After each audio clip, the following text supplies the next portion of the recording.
myself a promise. I won't quit, keep going till I got it. I won't give up till I'm on top. Yo, no, I ain't the type to give up. If I do something, man, I do it till I get what I want. I turn a business out of nothing into something I love. I got a poker face, but honestly, I'm not one to bluff. I flip a switch, never miss, man, I always stay up. Don't let them see you, bitch, always have a plan to stay tough. This life ahead of you ain't easy, it was built to be rough. But that's what makes a personality, is tragedy, bruh.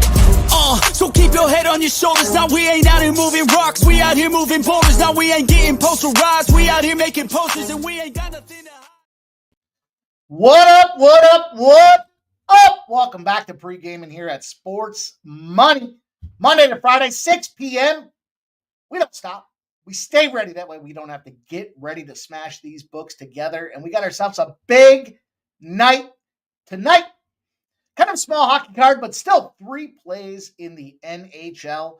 We got ourselves firing away in college basketball with a 3-pack, and we'll finish it off with a 3-pack in the NBA.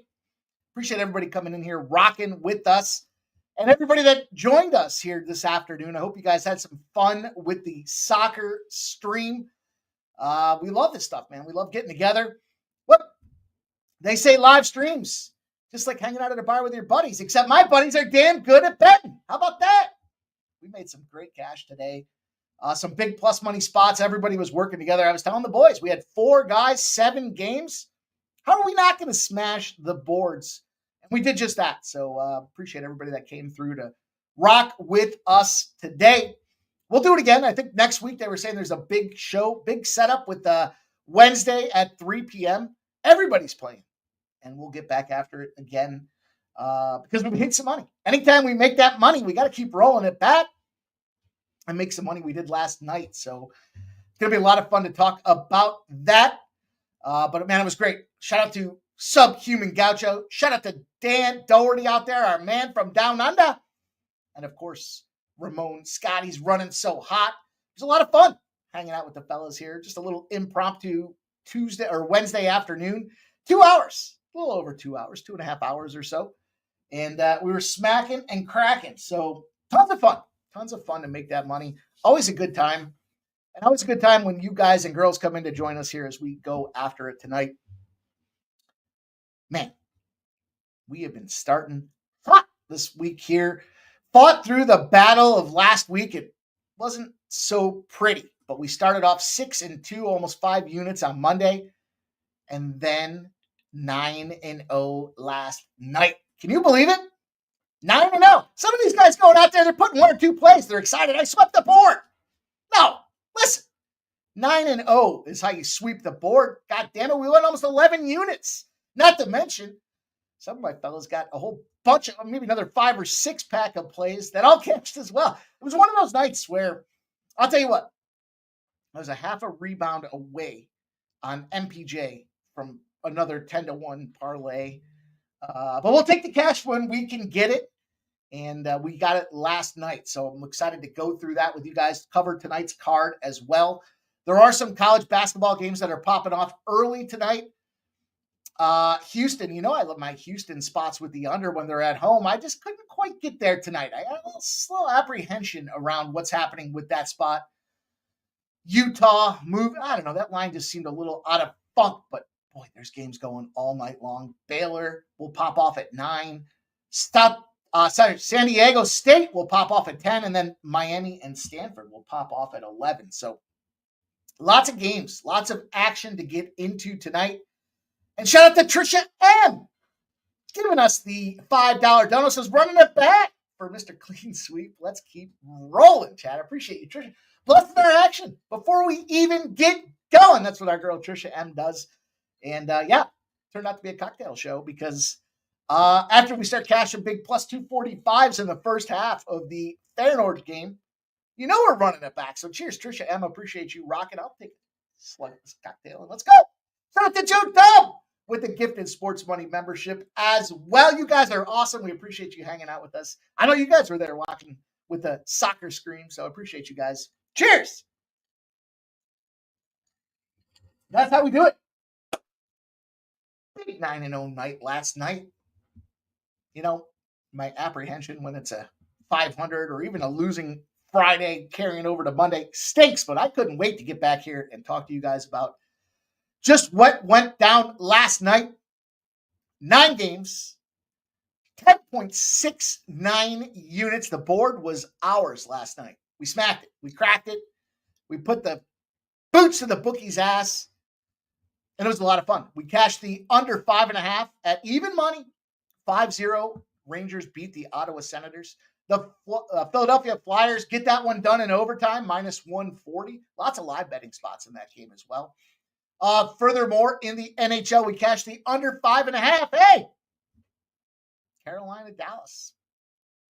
200 teams of the NHL. You know they were going under. We got an even money spot on that under 5.5 at even money again. Come on, bookies. A little sweaty in that Capitals Edmonton game, but we called that thing to a T. No Connor McDavid. Yeah, the first game the star comes out, you play him. Not in that spot. We talked about how significantly their goals per game goes down, and the Capitals were running on that 7-game win streak. They get the job done 3-2. We cash the under 6. We roll into college basketball. Tennessee minus 8. They win by 12. Nice casher there. We had the over 153.5 at Indiana State, Illinois State. They go 166. We got that thing by 13 points. And then Texas minus 2.5. The best part about that Texas minus 2.5. You guys were following that game along. You heard the conversation. You heard the trends. They won the game 61-53. With 4 minutes to go, they were down 4 points.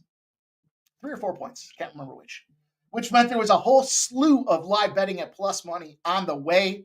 That's how we use this stream, you guys. We talk about some of these trends. You might see them go down a little bit, but just keep it in your back pocket because plus 140s, plus 150s, plus 160s, plus 175s. Texas comes through at minus 2.5 at minus 105 for us. And then we rolled over to the NBA. Man, I'll tell you what, this is why you got to track your results because evaluating what's working and what's not, we saw the NBA was starting to slip. So instead of cashing or losing, I should say, a minus 5 or a minus 6 or even a plus 2, you know what? Fuck it. Let's make it big for us and a plus 261. Toronto plus 2 in the under 212.5. Man, you heard the trends, you heard the numbers, you heard the angles, you heard the analysis. Them boys were down like 20 points in the first quarter. You got plus 10.5. You got plus 12.5. You got plus 14.5. You were ballsy enough to go money lines. You got some plus 500s and plus 600s as well. So we cashed a plus 261. And we wrapped her up with the old Denver game out there. Denver wins on the money line, of course. There was probably no question about that. They won that thing by like 30 points. But then we swapped in MPJ and we got his over 5.5 rebounds. He got 6. He was one more away from me cashing a 10-1. But we did cash a plus 108 parlay. And that line was bouncing all over the place. Paul George decides that he wants to play. The boys decided they wanted to go out there. That's how we go 9-0. And again, a 10.69 unit day for you guys, for us, for all of us. How about that? You can always track my action live. If you want to see it, you want to go recap it, you want to see what's happening, follow at BetStamp at Mikey Money. But man, we got some work to do tonight, right? We got a lot of plays, not a lot of time to do it. That's the way it works here with the 6 p.m. hour. Trying to look at this thing. We've been marinating on the card all day. We've been looking at these lines, watching the movement, trying to figure out the best bets to go out there and hammer the bookies. And the pressure's on. You know, look, you could argue the pressure's on when you're losing, but if you're losing, there's nowhere else to go. You're already losing. It's when you're winning and you're building this bankroll that the pressure's on. So I feel it. We got to come back. We got to bounce back here. Bounce back isn't even the right word. We got to keep it rolling. We got to fire back with a big night tonight. And I think we're going to do that. I think tricky slate, of course, across the board. But man, last night with all those double-digit favorites we were able to get, we got almost what? Almost 4 units on 2 plays in the NBA with double-digit favorites? That's what we do here, you guys. Appreciate everybody that's been rocking with us. You know the deal. It's important. We need your guys' help to grow this channel. The way you do that, of course, being listener supported. We love the donos. We love the membership gifting. We need your help with the thumbs up. Everybody in here can do that. It only takes a second. Close the chat, hit the thumbs up, pop back into the chat, and we'll go to work. That's going to help us let YouTube know. Tell more people we're here. We're doing this thing on the regular. Man, you go 9-0. Why isn't this thing blowing up and busting out? Hit that thumbs up button if you guys could take a second. It would greatly appreciate it. And we'll get to work.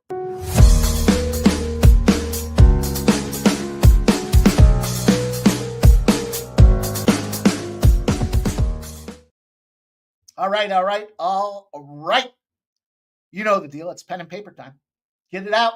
Time to write down these looks, these angles, these trends, the analysis. The best goddamn chat in the world is coming in here at 6 p.m. to share with you guys. We've been working together since October of 2023. Looking at angles, trends, analysis, cash flow, splits, injuries, everything, you name it, we roll it all together. And we have been developing, again, the sharpest chat, I believe, in the YouTube community, maybe in the world. So get that pen and paper out. You're going to want to write these plays down. And of course, take some time to put them in the chat so we can talk about them. And we kick off with number one commenter. It's Joe T, 99.4 first percent. Well, he wasn't number one yesterday. 99.35% first comment ratio here for Joe T. Jover, J.O., whatever you want to call him here. He's got the Blue Jackets and the Maple Leafs. He's got the over 6.5. He's starting off the show with you guys with this big bomber out there. Blue Jackets, Maple Leafs over 6.5. Shout out to Joe Dub. He made some money with us in the soccer shows. Great soccer show, plus great Tuesday. Let's go. Appreciate you. Let's go. Subhumans here ready to rock. This is pretty fired up again. I think I'm going to go hit the squat rack. Sub wanted to go fire down some pre-show shots. Man, if I'd done that, I'd been glowing. Not just this green hue, but we'll get after it as soon as the show is done. We won't stop. Can't stop, baby. Says, let's get this money. And here's Coin. He's giving us some action. Coin's giving us some action tonight. Says Winnipeg money line.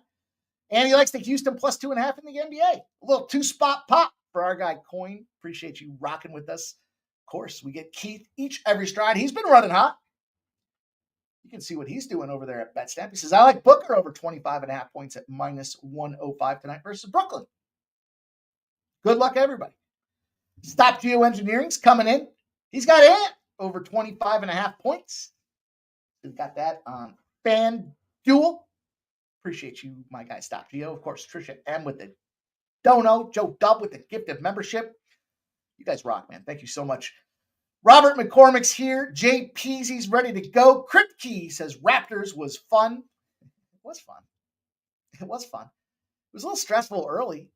But I'm stubborn. I keep banging away at some of them plus money spots and big plus numbers, right? I mean, we like them at plus 2. How do you not like them at plus 15? Let's go. Ken Woods in the house. Giving a good evening to everybody that's out there. Nasty Nate likes his Celtics in the second quarter tonight. Nasty Nate's ready to smash. Fernando's getting his membership going 4 months strong for our guy Fernando Mendoza. He was contributing today. He got himself a little Mbappe goal today. Shout out to you, Fernando. Robert McCormick says Champions League was fire. Ready to cash the night's slate too. We won't stop. It's ready to build the bankroll. And Nasty Nate says, is this your new camera mic? It is. But the green hue. I got a couple ideas, but it is. It is. Dana Delps here, ready to roll. Barry. Trisha M says, it's not bounce back. That's the Top's favorite word. It's steamroll. Freight train style. I like it. It is. We have been steamrolling this week. Just fortunate to keep cashing with you guys here live, putting the work in. It's only a matter of time before we see the dividends. And Fernando likes the Nets team total under 104.5. I was kind of looking at the under in that game. Kind of looking at that under. Sub's got some Europa stuff here. He says, Dan, talking about it toward the tail end of today's stream. He's going to take it. Frankfurt -1 for tomorrow's Europa action out there. There you go. He's got a -112. And Gonzo's rocking with us here. Gonzo's got some action. He's got the Florida Kings game under 5.5. He's got Colorado money line. He's got Columbus plus 1.5. And he's got the team total over 2.5. Kenny Wood is in on the Blue Jackets and Maple Leafs. Both teams to score in the first period at plus 165. I kind of like that one, Ken. You had me at plus 165, but I think those teams can come out popping. I don't like the under trend the Jackets have been on, but kind of looks like a correlated spot between Ken Wood and our guy Joe T. that only means good things to happen. So it's time. Let's get to work. Let's talk about this card. Let's figure out how it is that we're going to smash and cash these bookies. I'll tell you. Robert McCormick's got the Suns Nets under at 219. It's moved a bit in his favor, so he's got a little CLV. And Fernando doesn't see the Nets passing 100 points. I kind of agree with you guys there. I'll tell you, I kind of picking up what you're putting down. Let me pick up this goalie report so we can get into work here. Boston jersey, I don't want any part of this monster game. Jacob Markstrom, Jeremy Swayman. Yeah, Swayman's been ass, of course, but Bruins got points in 4 straight games. They're 3-0-1, and Jersey has not got points, 0-2-2. It's a monster number. I'm just struggling with that game. And then we see on the Blue Jacket side of things, Merzlikins and Hildeby. I don't know where these Toronto guys crawl out of what woodwork, but Hildeby's a 3.18 goals against average at 88.4% save percentage. So the Maple Leafs have definitely gotten 3 straight wins. I don't know if they're punting or they're expecting Columbus not to be able to come out there and serve court, but that's a tough spot for me. We haven't seen Hildeby go out and pipe since January 11th, so he's got himself about 11 days off. He let up 3 goals on 18 shots, and that was a shutout loss to the Vancouver Canucks. So anybody that's looking at that game and you guys like that over, I can't fault it. I can't go one way versus the other. But I'm going to look at this Winnipeg Jets and the Colorado Avalanche. This is one of those spots you're going to want to take note. Doesn't happen too often, but it definitely happens when we see East Coast teams traveling onto the West Coast. And Hellebuck's still confirmed he's still in the net as likely. Now, he was the first guy off the ice. He is the guy that was taking the starter reps, if you will, in practice this morning. And he rolls out there at 28-7-2. We've been tracking him all year. He's a Vezina Trophy front runner right now. He's got a 2.02 goals against average and a 92.7% save percentage. Dude's got 6 shutouts. He's hot. But the Jets are not. They've been outscored 8-3 in their last 2 games. 0-2. They're going to try to come back out there and salvage and save face. Hellebuck also struggling. 4 goals on 27 shots in his last game. Still running strong pace. And, of course, it's a bounce-back opportunity. The Avalanche got busted up January 11th in that spot that we talked about. Now, Mackenzie Blackwood, 15-13-4. It's tough to talk about his stats because we know that he was battling with the San Jose Sharks, and he does have that second lease on life. But a bounce-back spot it is because Colorado just lost 3-1 to the Minnesota Wild. Blackwood, not his finest. Not terrible, but 3 goals on 26 shots. And the question is, can he bounce back? So we talk about just kind of point in time reference, right? He's got a 2.56 goals against average and a 91.6% save percentage. Since he's come to the Avalanche, he's a 1.97 goals against average and a 92.8% save percentage. That is outperforming Connor Hellebuck as the Vezina Trophy front runner. Now you look at this thing and you got to figure, how do we attack? What are those trends that we're talking about? What makes this one such a special play? And I'll tell you exactly what it is. It's the elevation factor. So, first and foremost, the Avalanche are bounce back specialists. 8 times they've lost, 8 times they've come back and they've won the following game. So they are bounce backers.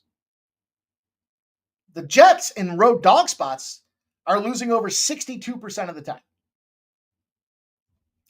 Avalanche and bounce back, 8 straight. Jets as road dogs don't win. But it's the elevation factor I've got to go to. Elevation in this case, quantified or clarified as the Utah Yeti and the Colorado Avalanche. Those are the 2 teams that play at elevation in the NHL. And if you just had a game against either one of these 2 teams, in fact, we know the Jets just played Utah. We were on that Utah spot. What happens that second game when you're at elevation? You're dealing with back-to-back spots and travel on top of it. 6-20 are those teams. 6-20. They are 14-2 on the puck line, kind of suggest it might be a tighter game. And they rolled 10-16 to the under. Now, The 10 and 16 to the under had some allure to me, specifically because of the way these two goaltenders have been playing. But sifting through all the BS, I want the Avalanche. I want them at home. I want them in a bounce-back spot when we know it's a faded team on the second leg of a back-to-back at elevation. What are we doing here? Who's taking the Winnipeg Jets? Come on. You got yourself a minus 120 for potentially a Stanley Cup playoff team in the Colorado Avalanche. Now, it's a battle. Probably should be a lower scoring game. But at the end of the day, look, tired legs. If you guys have ever been at elevation, you know it's a real deal. You got to get involved. You got to be ready to roll. Coin says Blackwood is likely. Hellebuck is confirmed. So I see Blackwood is confirmed and Hellebuck likely. But if you boys are on page, I'm not taking the total. I'm taking the side. I think the Avalanche come out there. And I think this is a spot where they get motivated. They want to bust this team up. They know what's at stake with this Winnipeg Jets team. And with the trends in our favor, this is an opportunity to go fire on these Winnipeg Jets and fade them. 31-14-3. They started off the season red hot. The Avalanche started off the season with injuries across the board. And we've got a situation now where we can get the Colorado Avalanche at 28-19 on the uptick, beating teams up on the regular, trying to bounce back after a rare loss that they faced out there. We'll go Avalanche. We'll take them at minus 120. It's right in our wheelhouse. It's right in our bread and butter. And this next game is a tricky little spot. I was tempted by the Florida Panthers plus 1.5. But you got to put a bag over my head and kick me square in the throat before I lay odds and juice at this point here. Even minus 2 something. It's not my cup of tea. We're looking for ROI. We want to crack the bookies with these things here. And goaltending wise, we do have Spencer Knight going for the Florida Panthers. And we have Darcy Kemper going for the LA Kings. Now, Darcy Kemper's been firing off this season. 13-4-5 with a 2.1 goals against average and a 92% save percentage. I know normally I start with the road, but it is worth noting this guy's been red hot. We'll talk about this in a second, though. On the flip side, Spencer Knight comes in at 9-6-1. He's got 2.45 goals against average and a 90.5% save percentage. It's not serviceable. It's just a little bit more than, it's probably, let's say average. I don't know, average. I mean, we want our goals against average to be below 2.5. And we want our save percentage to be above 90%. All right. Now look, Florida Panthers are on the tail end of the back-to-back. Clearly. Respectably. But Knight's been playing well in the backup role. He knocks down 34 shots. He shuts out the Anaheim Ducks. That'll be his second shutout of the season. He's been performing. We see this Panthers team has been firing. Trisha M's Cats. Are they alive? Well, look, the Kings are not scoring goals despite some of the ability from their goaltenders. You got to score to win these games. 9-3 in the last 2 games. They're not scoring. They're losing. 0-2. Kemper, okay. I see what he's doing out there, but look, he did allow 3 goals on 21 shots against the Kraken. We talk about this Kraken team not shooting a lot, clearly, and we see that represented by 3 goals, 21 shots. But they scored 3 goals on Kemper. So Kemper started at an all-time high on the season. He's on the downward trajectory. Couple thoughts that I have with this game. First of all, the second leg of the back-to-back with no rest doesn't bother the Panthers. They're 11-3 to the under in those spots. They're saving pucks. They're doing everything they need to do. The problem I have here is the Kings are bringing back Drew Doughty. Takes off the no contact jersey, full participant. I haven't seen whether he's going to officially be in or not, but Florida Panthers have Darcy Kemper's kryptonite. He's 2-5 against the Panthers. And when the Panthers play on a Wednesday, we know Thursdays lead to the unders. They love Wednesdays. They're 4-0 out there, firing it off, getting it done. The puck line dog has cashed in 9 straight between these two teams, suggesting, again, it's going to be a tighter game. And we see that 11-3 spot with the Florida Panthers. I opted to double dip this game. I thought this was a good spot to take advantage. Maybe you could say the Florida plus 1.5 and the under 5.5 makes sense. I just stop for the big score. I'm going to jump in on these Panthers here. Give me these Cats. I don't care if it's the second leg of a back-to-back. They still play. They still show up. They still got a guy in goal, despite it being Spencer Knight, that can go out there and save pucks. Furthermore, we see that the Kings are bringing back a star player, and we love to fade teams when they bring back that star player. 2 games in the NHL, but 3 spots, and we're trying to go for that big score at plus 247. So Abel A thinks the Kings will win 3-2.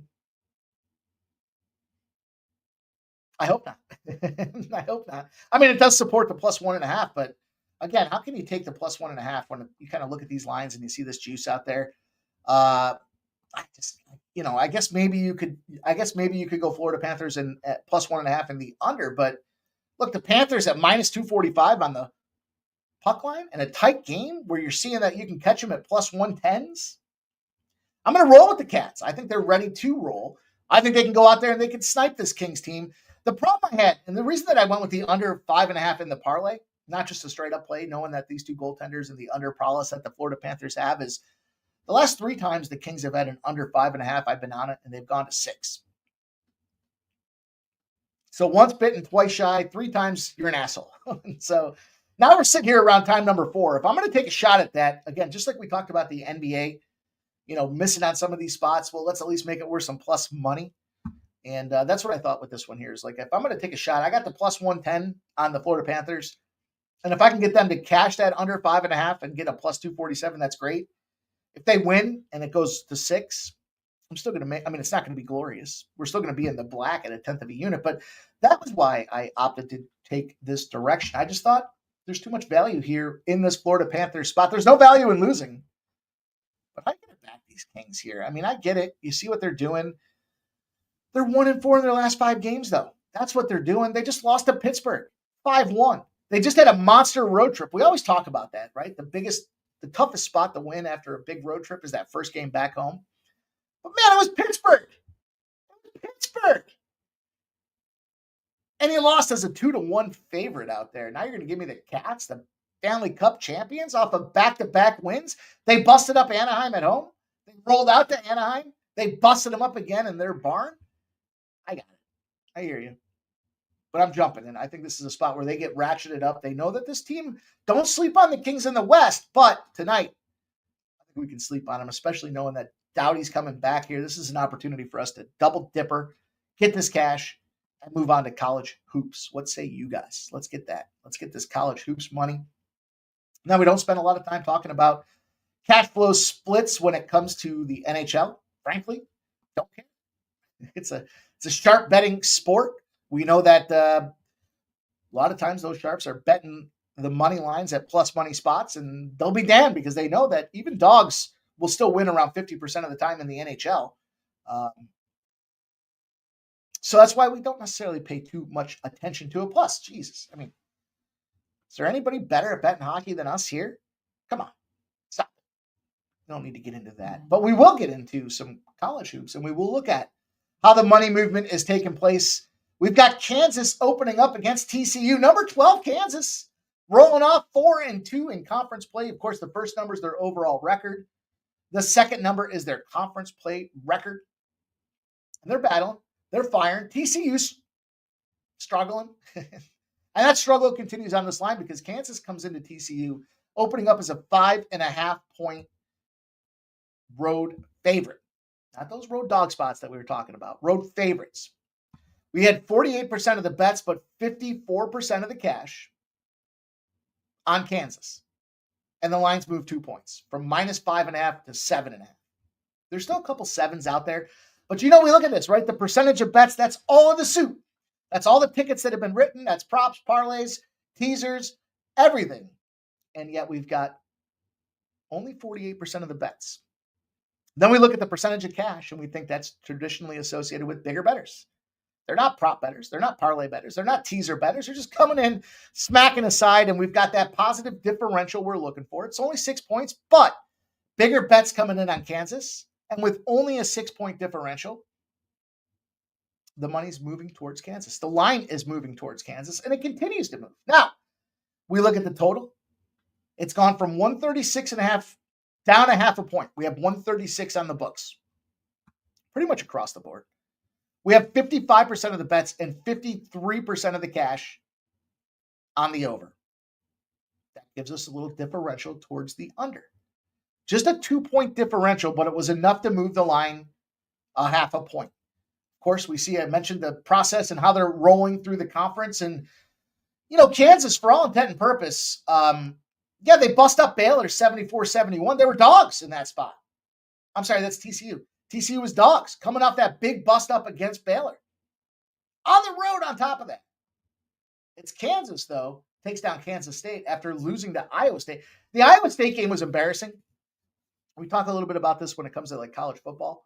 So you go out there, you beat up Cincinnati. It was a significant under game, 54-40. They were on the road. Then they go out and they face Iowa State. We've seen Iowa State sitting in 12, 13, 14, 15-point favorite roles. A tough game. And they didn't perform. They were 5.5-point dogs. They lose by almost 20, 74-57. But how do they bounce back? Well, they bounce back by taking down Kansas State. And they take them down by 10, 84-74. Again, didn't cover. Prior to that game, they were on an under train. And then we look at this TCU side of things. Prior to that Baylor game, they were on an under train. So the common theme between these two teams here is they're under teams. They play defense. They just got busted up, and they fired out there knowing, hey, we just got busted up. We got to score a shitload of points, and they did just that to get back on the right train. But look, end of the day, Kansas is a dominant defensive team. When they had less than 12 turnovers the prior game, they're 12-0 to the under. We have reverse line movement and position for the under. When you protect the ball, you move it around the court. Coming off that bounce back spot, it should be defense that carries the load for this game here. And that's where we're going to jump in at under 136.5. Got a little Kansas action here. If you're an over bettor, I'll tell you this right now, disclaimer, you're not going to like the card I have tonight because, look, the public got theirs in non-con spots out there, but we're back in conference play. And big favorites moving towards the favorites. Favorites and unders are correlated. If Kansas is going to go out there and beat these boys up, it's going to be because they play defensive ball. They hold them guys down. KD's in the house. She says Kansas 15-2 to the under this year. Philly Eagle Flyer likes Kansas. Trisha M likes her Cats. Crip Key likes the Cats. Shout out to Nunya's in the chat as well. So we'll open up the college basketball card with this Kansas under 136.5. We'll keep her moving. We'll get to this next game. Did I add a game? I think I added a game. I know I fucked this up. Bear with me. And shout out to our guy, Billy Briz. He dropped into the soccer chat to talk a little bit about some hurt players out there in this Georgia-Arkansas game. And look, Arkansas, non-conference, 11-2. Everyone was thinking Arkansas. Then they get into the SEC. They can't find it right. They can't get their shit together to save their lives. And now they're coming against this Georgia team who's, small spot out there. We've talked about this before. When the books pop the 1s and 2s out there, they're not entirely sure how this game's going to their metrics, their algorithms don't have a clear and decisive winner. As we look at this game here, let me pull it up. Where the hell did it go? Where are you? Georgia. I believe it's an 8 o'clock start. Yeah, no, it is. There it is. So we have 46% of the bets, but 62% of the cash on the Hogs, on Arkansas. Despite that, this line has gone from Arkansas as a small favorite, -1.5. Now there's +1.5. Basically a pick 'em. Now we look at the money line when we see these tight little spots to kind of try to get a better weather vane of where the cash is coming in. And look, Arkansas was -126. They're sitting around -105s. Maybe it's player injury news. The player, was it Boogie Flam? I believe has the broken hand. Boogie Flam with the broken hand. This total's come from 142.5s.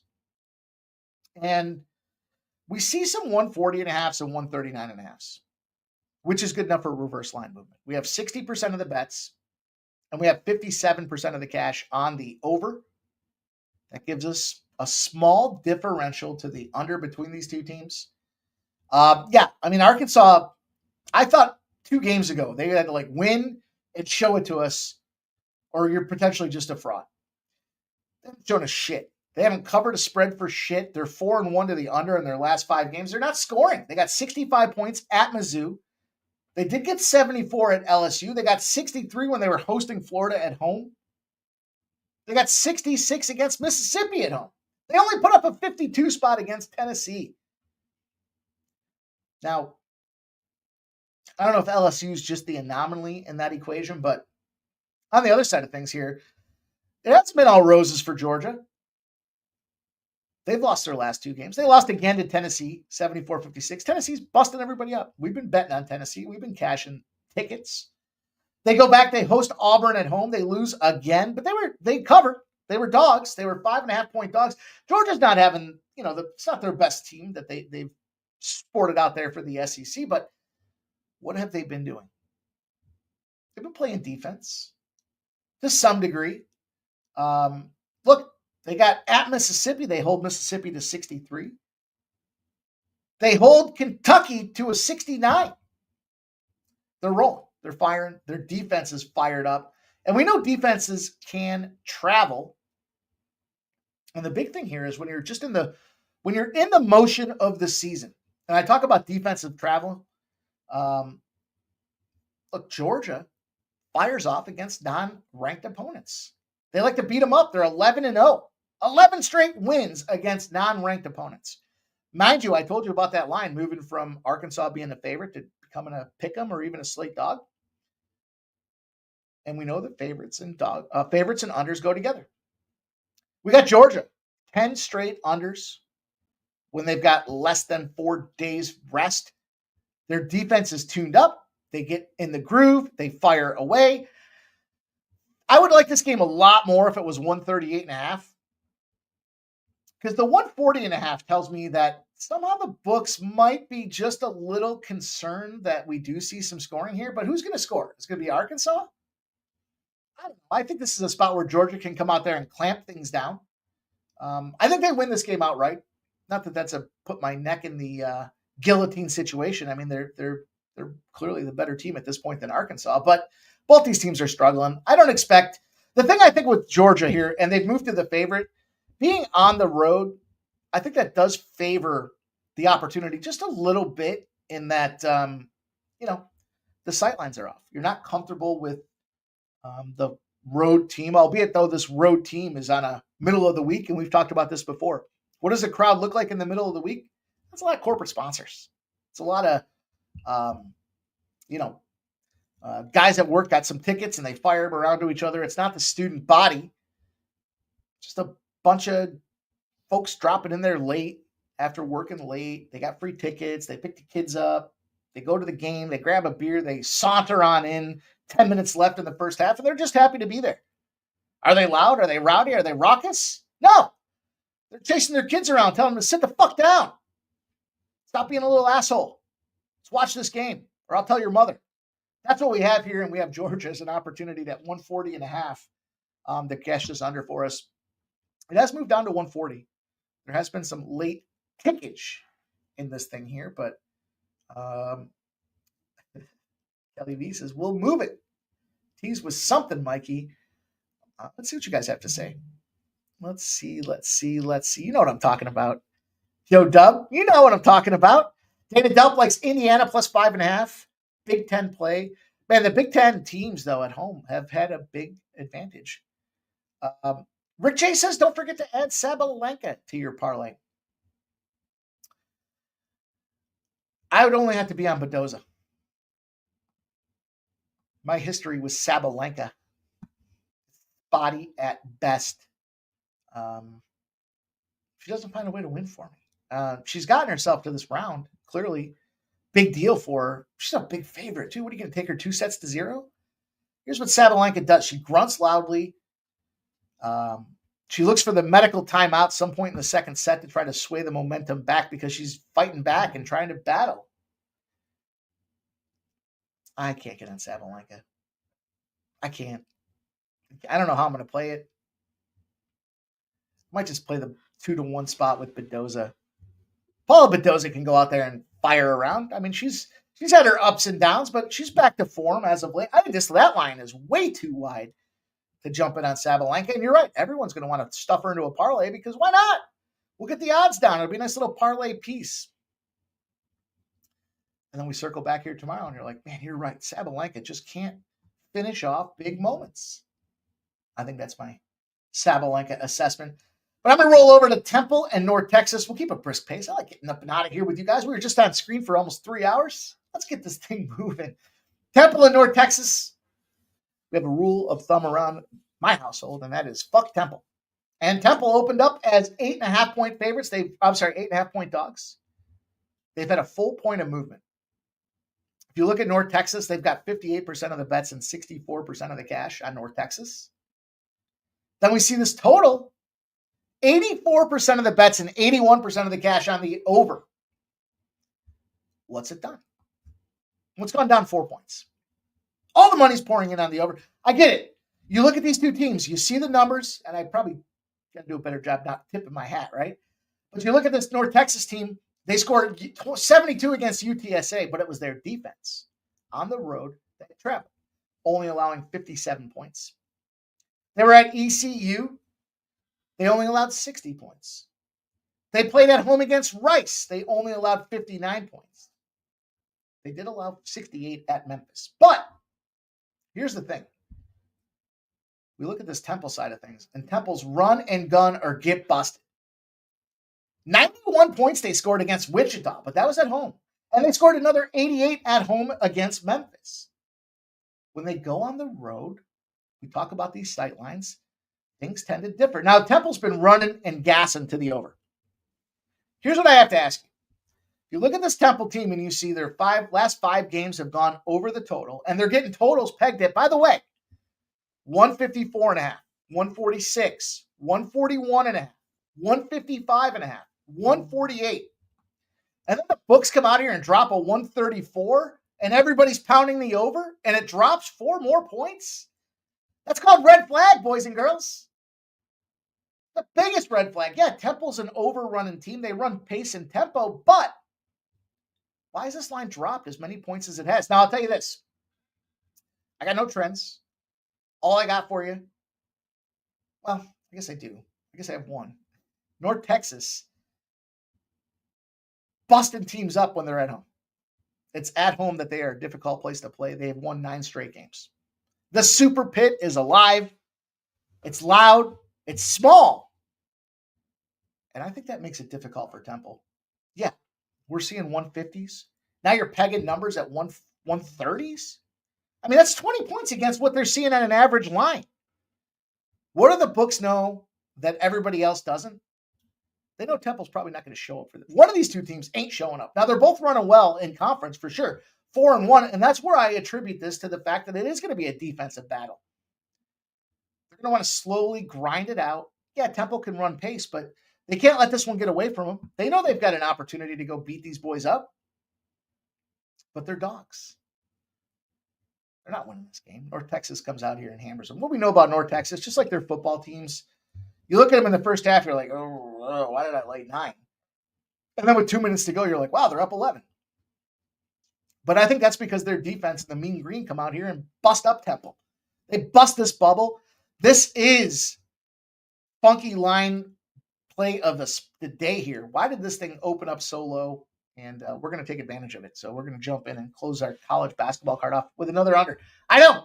Look, sometimes it's the way shit works out. Do I want to be on 4 unders in college basketball? No. 3 unders? How many unders? 1, 2, 3. 3 unders? No, but got to pick our spots. Got to find those opportunities. Got to find those diamonds in the rough. I think we did. Those are some good looks here. Trevor Davis says, how about Xavier? I think Xavier. I looked at Xavier in this one. Rick J says, hard court, give me the player with the best serve and hardest swing. Look, Jay Peasy, Jay Peasy loves women's tennis. I'll tell you that. And he's spoken, and he says, was different beginning of last, coming back from injury. Just seen her choke, man. I've seen her choke more often than not. Now she's in a big favorite role. If she wins this one, she'll show me that she can do something, but I don't know. We'll circle back tomorrow. Well, he took her, in all fairness, he took her pre-tournament, right? He took her pre-tournament. And he's a great tennis capper. There's no question about it. But now we're down to one game, one spot. If he was smart, he'd take a half a unit and put it on Paula Badoza and cash out with some money. But it'll be interesting to see. We'll have all eyes on it. He didn't bet her today to win it, did he? Was that today? I thought that was his pre-tournament bet. I haven't talked to him, but I thought that was his pre-tournament bet. JP's just... I would spend more time looking into the game if you guys wanted to talk so much about women's tennis. I'll bet on it. It's not my expertise, but I'm going to tell you this. Where do you not want to be? 2 spots. 1, needing Matt Stafford to do something offensively when the game's on the line in the playoffs, and we saw how that worked out. And 2, expecting Sabalenka to come out there and finish somebody off at a -2 to 1 or 2.5 to 1. We'll see. Yeah, Kelly V likes to hedge. All right, I got 3 NBA games for you guys, and we will shut her down and get everybody out of here. We're moving nicely. We got a nice little pace going. We got the Pistons and the Hawks. The Pistons and the Hawks. This is another spot where we'll look at what's happening with some of the cash flow. See if we can illuminate the playing picture anymore. Some late movement has moved this line to +4.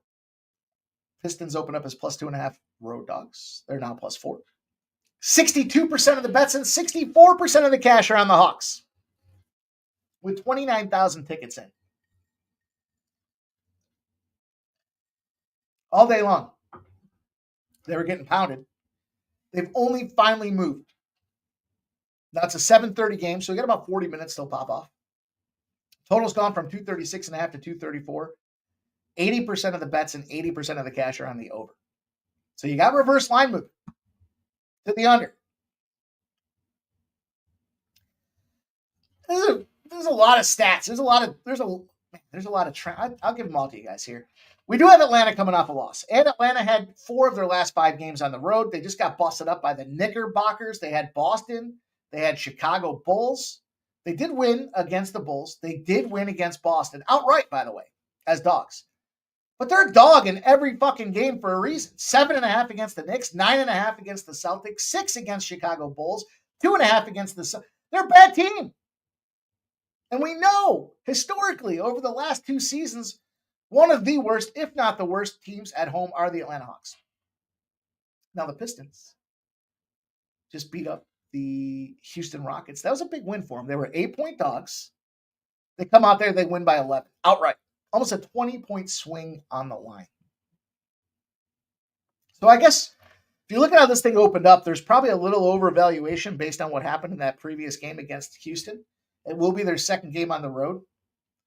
Collectively, Ivy's out for the Pistons. But everybody looks like a go. Now, Zeller, Nance, yeah, they're going to be out for the Hawks, but Trae Young's in, Jalen Johnson's in, Plowden's in. All the horses are running for Atlanta. And the two-man show is Cunningham and Duren for the Pistons. And we have a tight little number. This thing opens up. We see 2s move to 3s, move to 4s. The bad here from a Pistons perspective is they're 0-25 with rest and not a 12-point dog or more off a game they cover by 14 or more points, right? So they don't follow it up typically well because, well, the books maybe overvalued them, as we just talked about. And the Hawks have busted up these Pistons. 7 straight home wins against the Pistons. But, turn the page. Let's use recent performance and momentum to start properly evaluating Who's going to win this game here? Atlanta's 3-11 when they're in the favorite role of 2-point favorites or more. Talk about overvaluation. 3-11 as favorites of 2 points or more. And how about these Pistons? Their last 11 road games, they're 9-2 against the spread. They're 7-3 straight up. They're 8-2 against the spread in the dog roll. And they're scoring a shitload of points. So recognize that this total's dropping. And we've got this Detroit team that's scoring 120 or more points in their last 6 games in that spot, in that road travel dog situation. They're scoring. Question is, can Atlanta meet the bill here? I don't think so. Sharp action coming in. The books need Atlanta to win this game. I'm sorry, the books need Detroit to win this game. The public needs Atlanta to win this game. And that's what we're seeing with that last-minute movement there to the 4. If you get the 4 now, you're going to get an even better number. I think the wrong team's favored. I think the wrong team is favored here. I think we got a spot. KV says, Atlanta say, yeah, 7 straight wins. We just talked about that. Yep. First home after 6 road games. Why isn't Capella starting? Yeah. Started to Jared Bush. Likes Radford -3. Get overtime Colorado Avs money line. Toronto money line. KD returns to Brooklyn, says KV. KD's a bitch. Yeah, that dude, I don't know. That dude burns a lot of bridges, I believe. In my estimation. He's going to have a lot of teams that he just in a revenge spot. So, and then Jared Bush says, got that Lazio for tomorrow. KV likes Detroit +4. I was kind of leaning to Detroit's team total under. Kind of like the under in that game to begin with. And if I like the under, it's because Dallas goes under. 214.5 is a low total. That's a tricky game. I could get down with Dallas. I think it's a lower scoring game for sure. But I'm on the Pistons. I got them at 3.5. I wish I'd waited a little bit to get to 4. Man, look at some of these spreads, though. Look at the Jazz and OKC Thunder. 16.5. I got some huge trends for the OKC Thunder, but they got players that are out. Are you going to bet the Jazz? That's a tricky spot for me. Walker Kessler's the guy in that game. Since we're rapid firing and spitting off some teams to look at there, the one player prop that I was going to roll in on that game had to do with Walker Kessler. And let me see what I played. Since I'm bringing it up. Over 10.5 rebounds. I love the rebound props. Big dudes. He's averaging 11.4. And his total's under again. You know those are the spots. We want guys getting minutes. The Thunder allow the second most rebounds in the NBA. Is it a ladder spot? I don't know. I mean, he's averaging 11.5 and he's got a line of 10.5, but it's only -115. So I think there's an opportunity for that. If it is a blowout, which it suggests, that does concern me a little bit, but I stayed off that game. Rick J says, Kyrie over 3 for less juice. Is Kyrie playing tonight? I'm on Detroit. Take Detroit Pistons in this game. I feel like I'm dialed into a sharp card tonight. We'll see. We'll see how it plays out given all the circumstances that we had 2 great days, and sometimes that gets tricky. We got the Cavaliers at 36-6. We got the Houston Rockets at 28-14. We know the Cavaliers have been rolling off here as one of the best teams in the NBA, if not the best team in the NBA. And we got 75% of the bets. The public loves the Cavs. They know they're one of the best teams in the NBA, if not the best team. Only 68% of the cash creates a little positive differential on the home dog. 2s, there's still 2s, but there's some 1.5s coming out there. Then we see the total with reverse line movement galore. It's gone down 4 points from the 232 it opened. It just went down again. It just went down another 0.5 point. The Rockets under has moved another 0.5 point. 81% of the bets and 74% of the cash are on the over, and it just dropped another 0.5 point. 28,267 tickets in the sample. It's an 8 p.m. Does it say 8 p.m. start? 9 p.m. 8 p.m. Doesn't matter what time it starts. It's still moving. How about that? Look, there's no question. You look at the totals, you see the teams. We know the Cavaliers are firing. They took that loss to OKC after they beat OKC, so we knew that was the OKC revenge game. And they've gone on and beat 2 more teams since then. They took down the Timberwolves at Minnesota. Not surprised. Minnesota at home stinks. Then they take down the Suns at home before they roll back on the road again. Surprising that they got the Suns, because that's that shit schedule spot that we talk about. You got 3 road games. Then you stop home for a stint, then you're going back on the road. And they found a way to fight through it. Rockets trying to bounce back off of a 107-96 loss to the Detroit Pistons. You could look at the Cavs, they're no question beating everybody up. Against the West, they're 13-1. They're 12-2 against the spread. That one loss coming against who? OKC. They're outscoring opponents in those spots as well, 127 to 114. 10 of those games, they won by 10 or more points. They're scoring 120 points in 10 of those games. It's dangerous, but when the Rockets play the East, they're 6-1 to the under. They're playing some defense. They're also 0-3, by the way, in their last 3 against the East. But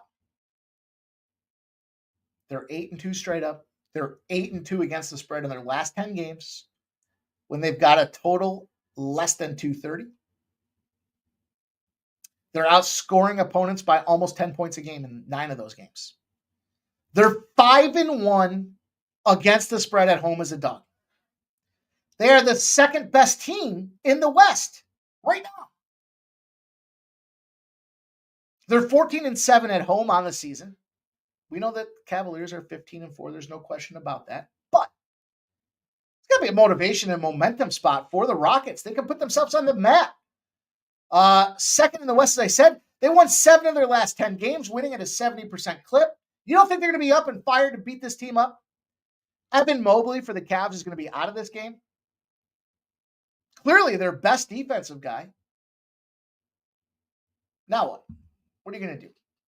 Rockets have everybody healthy. They're all ready to go. They're fired up for this game, despite this being potentially the corporate box suite game where you're telling your kid to sit down and shut up.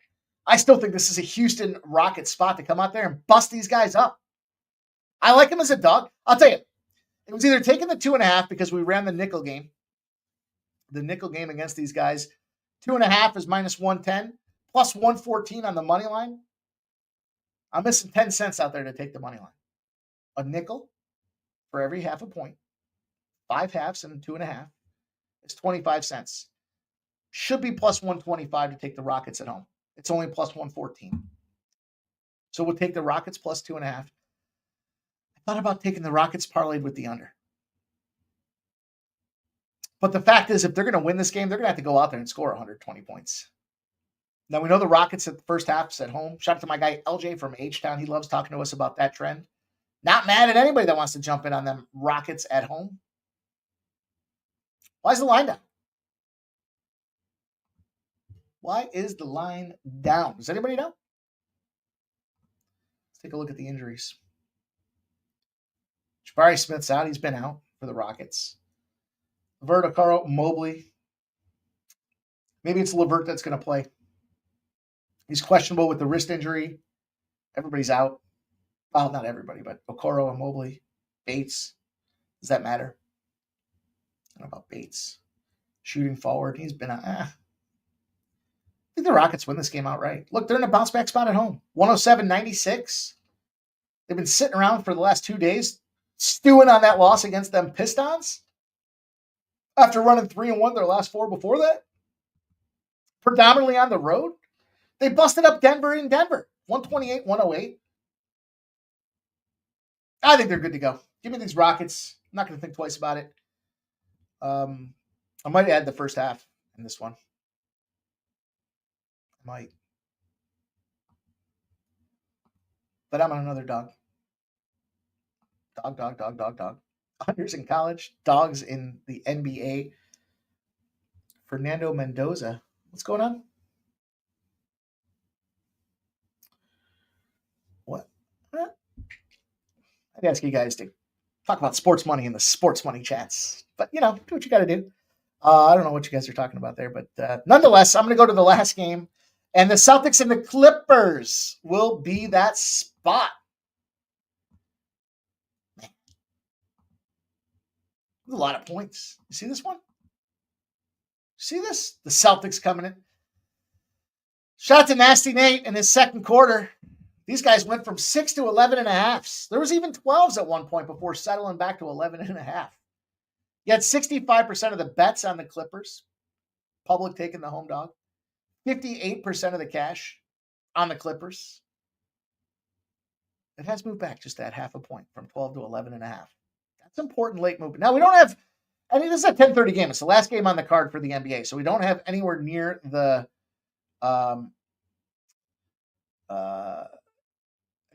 ticket count here with 16,400. But 220's gone to 219 on the total with 93% of the bets and 91% of the cash on the over. Everybody's on the over. It's come down a point because the Clippers play at home to the under. Time and time and time and time again. Now the Celtics. What do we know about the Celtics? Well, we'll talk about their recent performance. When I find it. The Clippers just walloped Golden State. 125-85. They beat them by 40. Beat them by 40. Beat them.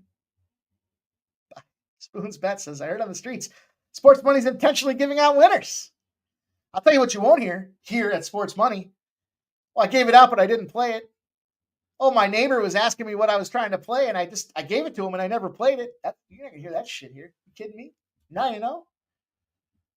Probably went 20-1 yesterday. And I gave out a bunch of them to some of our Sports Money chat. Gave them out. Oh, I didn't play that one. Fuck you giving out plays and not playing them for? What are we talking about here? It's crazy what you hear in this business. But that being said, we look at the Clippers. Just lost at home. They've won 4 of their last 5 games at home with another home game. They beat the Lakers 116-102. We were on the Clippers. That was the Sunday night special I gave out to, I don't know if it was members or I gave it out to everybody. Rick J. I agree, man. That's why I love when people are like, well, I actually played this. What are we talking about? What do you mean you actually played it? Get out of here. Stop it. Norman Powell's out. Zubac's out. Chris Dunn's out for the Clippers. Kristaps Porzingis, KP, my guy, Nasty Nate's dude there, KP. He's questionable. Hasn't been officially ruled one way or the other. I know the Clippers have been beating everybody up and they're in a bounce back spot. And now you're laying 11.5. Look, good cover teams at home versus bad road cover teams are 297 and 215. Home court advantage, 297, 215. That wasn't good enough. What do we know about the Celtics after they've won and they're double-digit favorites? They don't win. Now, Holiday and Horford have been kind of back and forth. They've been day-to-day dudes, and they just fired up. And theoretically, if you just fire up, do you play again? I don't know. We'll see. But the Clippers, yeah, Kawhi. I suspected Kawhi was going to be out. Didn't see him on the lineup report, though. Look, it's a classic spot. You got to fade Boston. I'm sorry, Nancy Nate. I don't know that the Clippers could win this game outright. Now that I say that, because I've said that a bunch of times. And when it comes down to it, they do end up winning outright. They're 0-18 when the total's greater than 210.5. They're off a spread win and shot lights out from the free throw line. Lights out is defined by over 70.5%. They had a large total, a spread win, and a lot of free throws to backdoor cover. Does that carry over? Well, traditionally, no. And we've got the home good cover versus the road bad cover, showing the home court advantage reigns true. Listen, do they win the game? I don't know.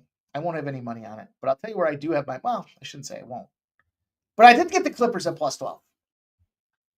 Home bounce back spot. They've been on a home cooking situation going on right now. We know that the Celtics in double-digit favorite roles. Guess what, guys? I actually played this one. I actually bet this one. I couldn't imagine going on stream saying I didn't bet it. I gave you guys all this Clippers bet and I didn't bet it. I'll be pissed if that happens. You kidding me? Jared Bush thinks they might be the tight side. Crip Key says Clip don't have the firepower. This will be a fun one. Nasty Nate says, you heard the Warriors could have won. Yeah, well, how about Nasty Nate? You want to go down that road? I'll give you a bunch of them. Atlanta, that was one of them. Toronto Raptors, that was one of them. 14 points. And look, here's the thing.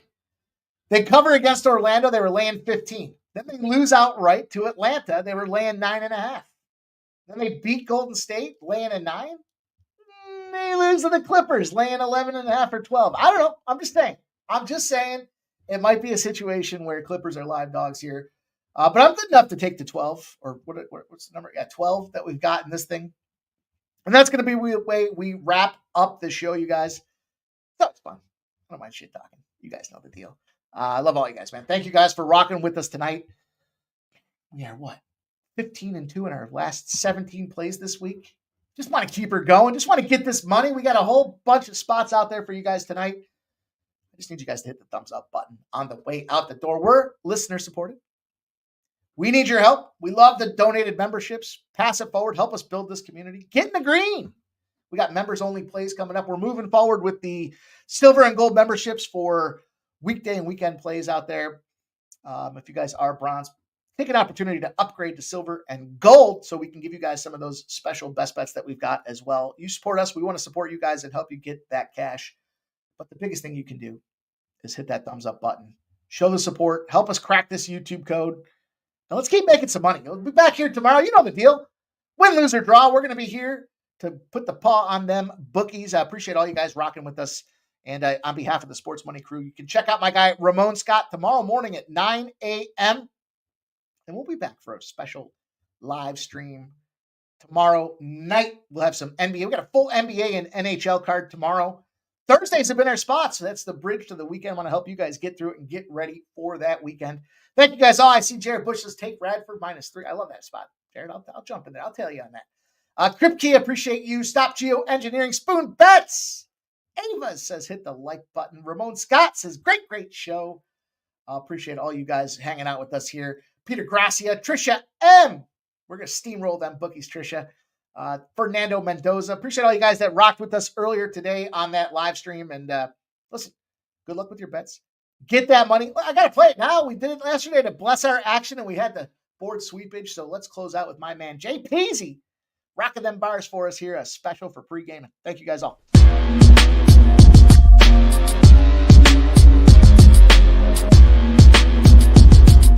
Monday to Friday, 6 p.m. We don't stop. Bring sleep.